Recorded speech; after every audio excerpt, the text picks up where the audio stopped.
We all understand the importance of mental health, yet most Canadians don't seek the support they need. Our leading digital innovations drive better outcomes for employers and employees by helping employees navigate what mental health care is available to them and find the solutions they need to get back to feeling their best faster.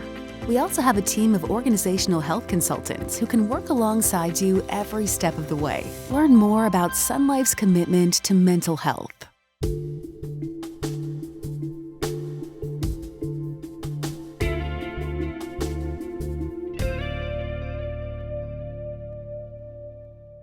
My first thinking or thought is yes, I think there is. I don't imagine how anybody could disagree that mental health is skyrocketed. I mean, we're seeing commercials with different mental illnesses on radio ads, television ads. So there's no question it's at a forefront of people's concerns in people's well-being. I think the flexibility that employers are allowing more now than ever is huge. I look at it myself as an employer. I was one of the worst people to allow people working from home or remotely. Like I was so against it. And wow, has that really turned around where I think a lot more employers are looking at it and saying, you know what, why not? Instead of no way. And allowing that flexibility where people can have a balance where they're still looking at taking care of their kids or getting them off to school. And yeah, sometimes they are doing their work from, 8:30 till midnight or, like early hours into early hours of the morning, but they're spending time where time is needed for their family. And that I think will help the stress levels go down because they have those options. Imagine the amount of stress that is added on top of all this COVID stuff where they have to be at the office by 8:30 a.m. and they have, and they have to leave by a certain time to get home and help with homework and dinner and other, and other activities that their kids might be involved in. So I am so happy to see how many companies right across the country have allowed that flexibility in a little bit at the office or working from home and still being very productive. In my opinion, I don't see much, if any. I think we've actually improved productivity seeing our employees working from home.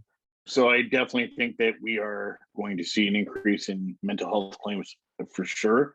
If we look at, again, I find myself always in hospitality. If we look at the restaurant labor shortage right now, the restaurant owners are saying it's partly due to government subsidies that are keeping people from going back to work, while the workers are saying no, actually it was the long hours, the crazy hours, and working ourselves to death, and they are burnt out.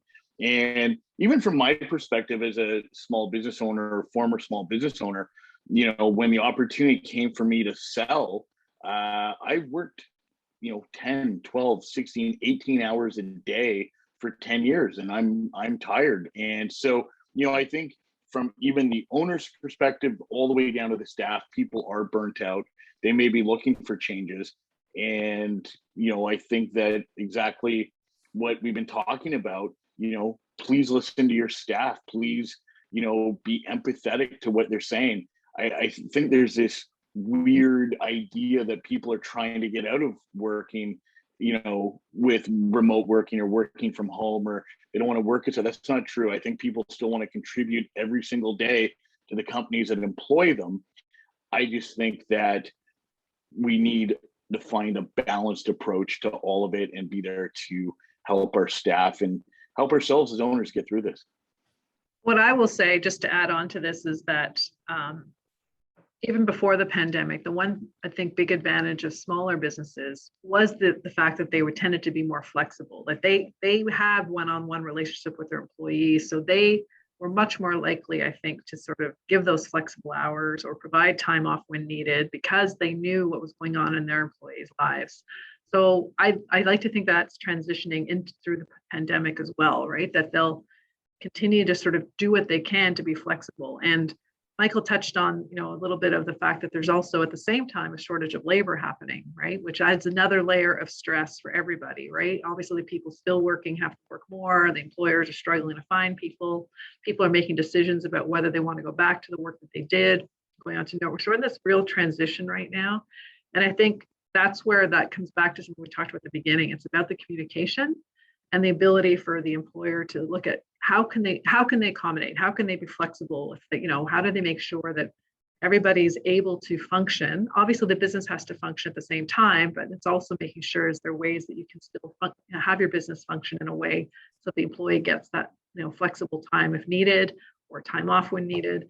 And that's always been, even like I said, pre-pandemic, and whenever we've done research on what are the benefits of working at a small company, it's that flexibility, it's that ability to have that ability to communicate that are strong.